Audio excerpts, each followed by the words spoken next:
डस God intercept, मतलब कि अब मेरी थ्योरी ये है कि अल्लाह ताला ने कवानीन बना दी हैं कायनात के, दुनिया कैसे चलनी है उसके कवानीन बना दी हैं, and he have sort of, यानी कि वो इंटरवीन नहीं कर रहा। ये अंबिया के लिए मौजिज़ात और करामात हैं, ये मेरे और आपके लिए नहीं होता है, हमारे लिए तो लॉज ऑफ नेचर बने हुए हैं।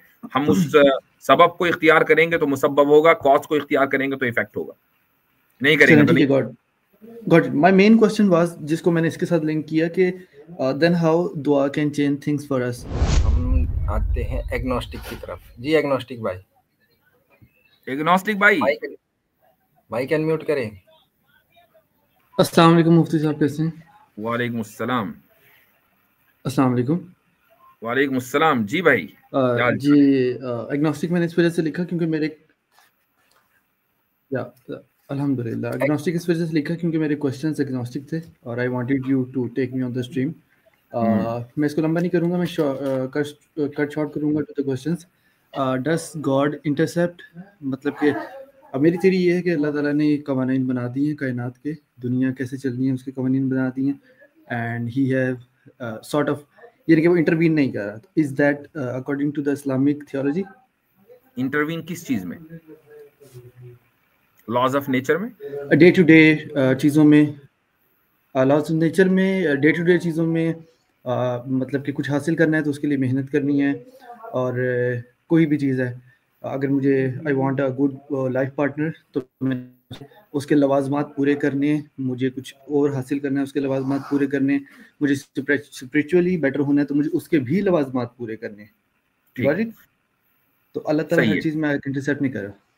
जी, अल्लाह ताला ने लॉज ऑफ नेचर बनाए हैं और अल्लाह ने ये कहा है कि वलन तजीद अली सुन्नतिल्लाहि तब्दीला, कि तुम अल्लाह की इस सुन्नत, इसके लिए लफ्ज़ सुन्नत इस्तेमाल हुआ है कि जो अल्लाह ने कॉज और इफ़ेक्ट और ये सबब और मुसब्बब का जो ये निज़ाम बनाया है कि आप ये करेंगे तो वो अचीव होगा, तो इसमें आप कोई तब्दीली नहीं पाएंगे।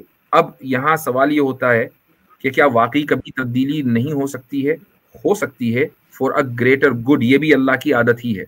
मिसाल के तौर पर अगर आग है वो जलाएगी, लेकिन ऐसा हो सकता है कि हजरत इब्राहीम अलैहिस्सलातु वस्सलाम को आग में फेंका गया और आग ने उनको नहीं जलाया। ये भी अल्लाह ताला की ही सुन्नत है कि अल्लाह ताला फॉर अ ग्रेटर गुड उस कॉज का जो इफेक्ट होना चाहिए उसको टेम्परेरीली कैंसिल कर देता है। लेकिन ये एक बहुत ही एक्स्ट्रा ऑर्डिनरी और एक्सेप्शनल सिचुएशन होती है, ये मेरे और आपके लिए नहीं होता है आमतौर से। वो अंबिया के लिए हुआ करता था, लेकिन मेरी और आपकी जिंदगी में ये चीज होगी नहीं है, क्योंकि अगर ये चीज होगी तो फिर काफी सारी चीजें खराब हो जाएंगी। तो मैंने तो पहले बता दिया कि ये अंबिया के लिए मौजिज़ात और करामात हैं, ये मेरे और आपके लिए नहीं होता है, हमारे लिए तो लॉज ऑफ नेचर बने हुए हैं। हम उस सबब को इख्तियार करेंगे तो मुसब्बब होगा, कॉज को इख्तियार करेंगे तो इफेक्ट होगा, नहीं करेंगे तो नहीं। Got it. My main question was, जिसको मैंने इसके साथ लिंक किया कि देन हाउ दुआ can change things for us. तो ये जो आपका सवाल है ये पहला सवाल नहीं है, यानी पहली मर्तबा ये सवाल नहीं किया गया, बल्कि ये एक बहुत ही आम क्वेश्चन है जिसको अकीदे की किताबों के अंदर भी डिस्कस किया जाता है कि क्या दुआ किसी चीज को बदल सकती है या नहीं। हमें नहीं पता कि दुआ किसी चीज को जो हमारे लिए आगे है, क्योंकि हमें ये नहीं पता कि हमारे लिए क्या मुकद्दर किया गया है। ठीक है, मान लीजिए आपको जॉब चाहिए, अब आपको ये नहीं पता कि आपको जॉब मिलेगी या नहीं मिलेगी, आपने दुआ मांगनी शुरू की, तो अगर तकदीर में खुदा ने ये लिख दिया कि दुआ मांगेगा तो जॉब मिल जाएगी, तो आपको तो नहीं पता ना, तो आप दुआ मांगे। अगर मुकद्दर में जॉब मिलनी होगी तो मिलेगी, नहीं होगी तो नहीं मिलेगी। लेकिन क्या ये दुआ जाय हो गई? नहीं, दुआ जब भी आप मांगते हो कभी जाय नहीं होती, उसकी चंद शर्तें हैं, लेकिन हमेशा वो दुआ कबूल होती है। या तो जो आप मांग रहे हैं वही मिलेगा या उससे बेहतर मिलेगा, और अगर वो भी मुकद्दर नहीं है तो फिर ये दुआ बतौर इबादत आपके लिए रजिस्टर्ड हो गई। लेकिन मुकद्दर की तो मैं आपसे जो एक्सप्लेनेशन ले चुका हूँ, या तकदीर की, वो तो ये है कि तकदीर अल्लाह के इल्म में है, यानी कि अल्लाह ने लिख ली हुई है, लिख दी हुई नहीं है, यानी कि उसमें पास्ट और फ्यूचर वाला वो वाली थिंग नहीं है। तो इसका मतलब तकदीर ये नहीं है कि अल्लाह ने पहले लिख दी सो ये होगा। नहीं, वो तो अल्लाह के इल्म में है, हमारे इल्म में तो नहीं है ना। हमें तो नहीं पता, हमें नहीं पता कि दुआ मांगने से काम होगा या नहीं मांगने से काम होगा, लेकिन हमें ये पता है कि खुदा ने कहा है तुम दुआ मांगो, चूंकि दुआ ही वो एक चीज है कि जिससे हम खुदा से अपने आप को कनेक्टेड महसूस करते हैं। और दुआ जाया नहीं जाएगी, या तो वो मिलेगा चाहिए या उससे बेहतर मिलेगा, या बतौर इबादत के वो सिक्योर्ड हो जाएगा उसका सवाब। या तो दैट मीन्स कि दुआ तकदीर को चेंज नहीं करती, क्योंकि तकदीर की हमारी डेफिनेशन ही जो जिस तरीके से हम उसको समझते हैं मसला तकदीर को, अगर आप इस एतबार से देखें, मान लीजिए आपको हाइपोथेटिकली स्पीकिंग पहले से तकदीर का पता चल जाए, हाइपोथेटिकली स्पीकिंग जो पॉसिबल नहीं है, तो क्या ये दुआ उस लिखे को बदल देगी? नहीं, ऐसा नहीं होगा। एक हदीस में है कि ला यरुद्दुल क़द्र इल्ला दुआ, के तकदीर को अगर कोई चीज बदलती है तो दुआ बदलती है। इस हदीस की तशरीह में, इंटरप्रिटेशन में अक्सर जो मुहद्दिसीन हैं उनका ये कहना है कि ये मतलब नहीं है कि दुआ वाकई तकदीर को बदल देती है, बल्कि ये मतलब है कि अगर किसी चीज में खुदा ये ताकत रखता कि तकदीर को बदल दे तो वो दुआ होती। चलें ठीक है, ये पॉइंट में समझ गया। अब दुआ पर आते हैं। तो दुआ पे मैंने पहले भी क्वेश्चन किया था अपने कैसर भाई से भी और आमिर भाई से भी। तो दुआ का मुझे कॉन्सेप्ट जो इन द एंड समझ आया वो ये है कि इसकी एक्चुअल जो अल्लाह ताला जिस तरीके से जिस तरीके से दुआ प्रोसेस करती है वो सारी चीज़ें हम उसको एट मोस्ट लेवल हम नहीं समझ सकते, बट लेकिन फिर और हम ये बताया जाता है कि दुआ is the tool to make your connection with the God.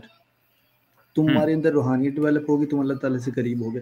लेकिन फिर जब मैं नमाज पढ़ने के बाद अल्लाह ताला से कोई दुआ करूँगा कि अल्लाह मेरा फलाना काम कर दे, बट कॉन्सेप्ट तो मेरा बैठ चुका है कि काम तो मैंने ही करना है, तो उसको बैलेंस करना यानी कि दुआ करने की आदत छूट जाती है सबकॉन्शियसली या कॉन्शियसली। तो आई थिंक आप मेरा क्वेश्चन समझ रहे हैं। नहीं, यानी अगर आप ये कह रहे हैं कि अगर काम मुझे ही करना है तो फिर दुआ मांगने की क्या जरूरत है, राइट? नहीं, ये तो इगोइस्टिक हो गया ना। No it's very egoistic. मैं ये नहीं कह रहा, मैं ये कह रहा हूँ कि मुझे तो अल्लाह ताला से कनेक्ट रहना ही है, मुझे तो क्रिएटर से कनेक्ट रहना ही है। दुआ उसका बहुत अच्छा तरीका है, और मैंने दुआ से अंडरस्टैंड किया कि हकीकत खुदा जानता है, लेकिन दुआ मुझे उससे कनेक्ट रखेगी। लेकिन इससे मुझे ये नहीं पता चला कि दुआ मेरे कामों में भी मुझे हेल्प करेगी। मैं कुछ चाहता हूँ कुछ लाइफ में या कुछ आफ्टर लाइफ या किसी भी चीज़ में, उसमें मुझे हेल्प नहीं करेगी। I have to do the things on my own. चीज को मैं आपसे सवाल करता हूं, किसी चीज को आसान या मुश्किल समझना ये हमारे जहन का कंस्ट्रक्ट होता है, या वाकई कोई चीज आउटसाइड रियल वर्ल्ड में आसान या मुश्किल होती है? दिमाग का कंस्ट्रक्ट होता है। ये हमारा ब्रेन कंस्ट्रक्ट है, दिमाग का, हमारा माइंड मेंटल कंस्ट्रक्ट कह लें, कोई भी लफ्ज इस्तेमाल कर लें।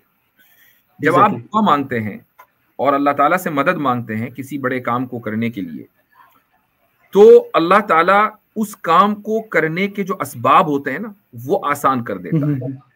अब ये जो आसान करना है, कोई चीज रियलिटी में आसान मुश्किल नहीं है, ये हमारे जहन का कंस्ट्रक्ट है। तो हम अल्लाह ताला हमारे जहन को इस तरीके से करता है कि हम उन चीजों को कि जो बज़ाहिर पहाड़ जैसी बड़ी हैं, कि जितना पहाड़ को एक जगह से दूसरी जगह करना मुश्किल है, हम समझते हैं कि ये ऐसा ही होगा, लेकिन अल्लाह ताला उसको इस तरीके से आसान करता है कि जब वो काम हो जाता है तो हम ये सोचते हैं कि वाकई इतनी आसानी से हो गया। ये दुआ की बरकतें हैं, है ना? अब तो अगर आप दुआ नहीं मांगेंगे तो वो जो बरकत जिसे मैं कह रहा हूं, बरकत का जो लफ्ज है कि किसी चीज मुश्किल चीज को आसान समझना, वो आपको हासिल नहीं होगा। इसमें मैं आपका पॉइंट समझ गया हूँ, एग्जैक्टली सेम ये मेरा भी यही पॉइंट है जिसके ऊपर कोई और मुझसे एग्री नहीं किया बाकी स्टूडेंट्स में, लेकिन आपने मुझसे एग्री किया कि असल में इंसान के अपने जहन जो होता है वो मुश्किलात को बनाता है। सेम चीज़ एक जो बंदा सेल्स में 10 साल से, उसके लिए वो उतनी मुश्किल नहीं है, एक बंदा पहले साल में एंटर हुआ उसके लिए बहुत मुश्किल है। दोनों जैसे वो हज़रत अली का कॉल है ना कि मुश्किलात इंसान की हालात से नहीं बल्कि ख्यालात से आती हैं। तो सेम फॉर दिस कि जब इंसान एक हिम्मत जोड़ के खुदा के आगे अपील रखता है तो उसके ब्रेन में वो चीज़ एब्जॉर्ब होती है, वो अल्लाह ताला के साथ से जिसको हिम्मत मिलती है, इस वजह से वो उस चैलेंज को एक्सेप्ट कर लेता है और स्टैंड अप हो जाता है, बहादुरी उसके अंदर आती है और वो कर ही जाता है।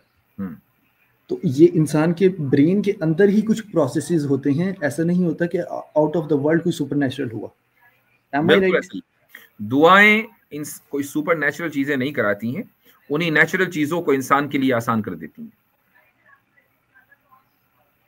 चलें मुफ्ती साहब, थैंक यू सो मच, अल्लाह हाफिज़। चलें, ओके।